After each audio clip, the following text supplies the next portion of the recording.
आता है तब प्रशासन की आंख खुलती है।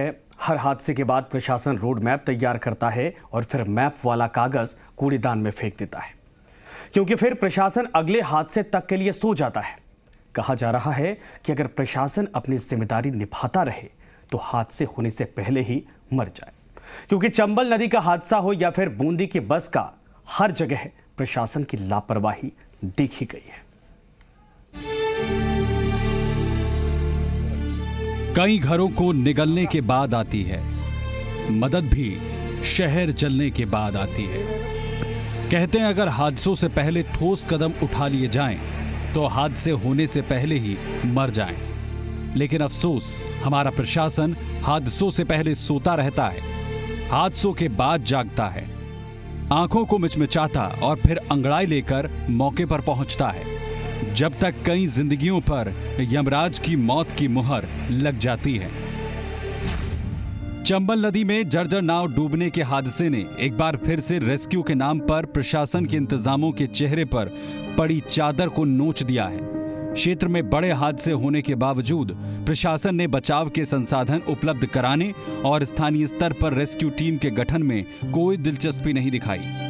कुछ महीने पहले 26 फरवरी को लाखेरी के पास मेज नदी में पुल से बस गिर गई थी, जिसमें 24 लोगों की मौत हो गई थी।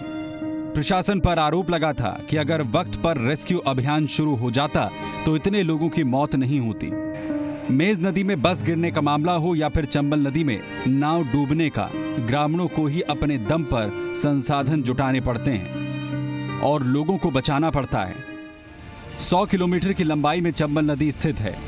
नदी किनारे 4 नगरपालिका क्षेत्र के साथ ही 46 ग्राम पंचायत आती हैं। आपदा में रेस्क्यू टीम को जिला मुख्यालय से घटनास्थल तक पहुंचने में 2.5 से 3 घंटे का वक्त लगता है। ऐसे में तब तक प्रशासन हाथ पर हाथ धरे बैठा रहता है। चंबल नदी पर 8 से ज्यादा जगहों पर अवैध तौर से नाव का संचालन होता है। केशोरायपाटन विधानसभा क्षेत्र में 5 थाने, 1 पंचायत समिति, 2 उपखंड मुख्यालय, 4 नगरपालिका होने के बाद अगर प्रशासन चाहे तो संसाधनों को जुटा सकता है, लेकिन हर बार कोई हादसा होता है तब संसाधन जुटाने की बात कही जाती है, लेकिन उसके बाद कभी कोई पलटकर नहीं देखता। जब कोई नाव पानी में पलट जाती है तो प्रशासन की फिर से नींद टूटती है।